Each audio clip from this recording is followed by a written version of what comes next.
Tak ada istilah perselingkuhan dalam politik. Cerai dan rujuk lagi antar parpol bukan hal yang aneh. Demi meraih kekuasaan, semuanya sah-sah saja.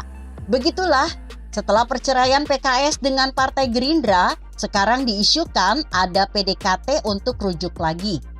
Selama 2 kali pilpres, yakni pada 2014 dan 2019, PKS menjalin hubungan yang mesra sekali dengan Gerindra karena mendukung Ketua Umum Gerindra Prabowo Subianto sebagai capres.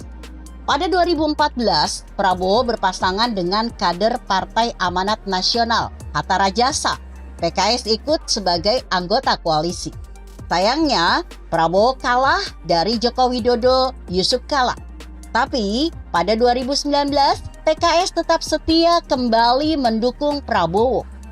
Saat itu Prabowo menggandeng kader internal Gerindra sendiri, Sandiaga Uno, sebagai cawapres. Lagi-lagi Prabowo kalah. Kursi RI 1 kembali diduduki Joko Widodo meskipun menggandeng tokoh yang di luar dugaan, Kiai Haji Ma'ruf Amin. Nah, gara-gara Prabowo bergabung menjadi bagian dari pemerintah dengan menerima tawaran Jokowi sebagai Menteri Pertahanan, PKS pun berpisah dengan Gerindra. Soalnya PKS sudah komit menjadi partai oposisi. Teman PKS sesama oposisi adalah Partai Demokrat.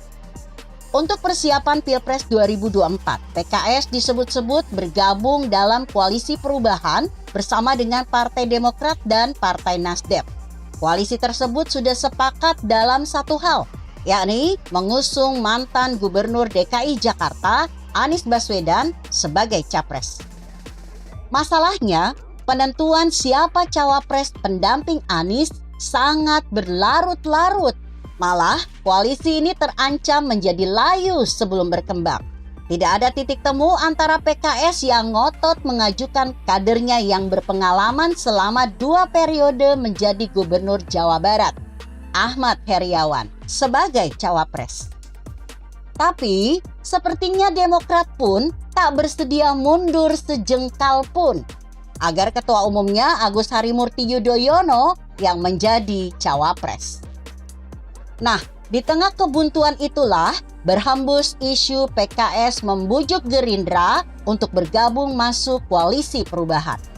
Tapi dalam versi lain, yang disebut sebagai pembujuk adalah Gerindra, agar PKS masuk ke barisan Gerindra yang sebelumnya sudah punya koalisi bersama PKB.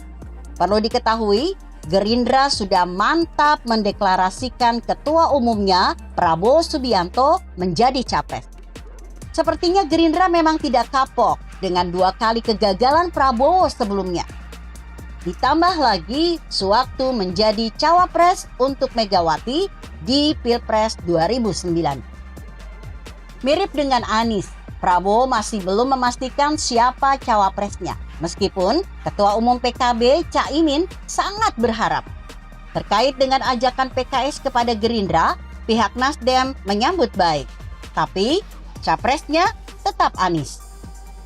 Itu berarti Nasdem akan menerima Gerindra untuk posisi cawapres. Apa mungkin mau Prabowo jadi cawapresnya Anies? Kok rasanya hal yang mustahil? Mengingat Prabowo jauh lebih senior dan lebih berpengalaman ketimbang Anies.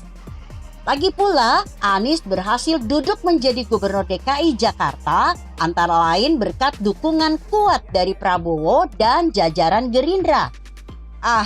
Mungkin ini sekedar intermezzo orang-orang media saja, biar ramai. Begitu kira-kira.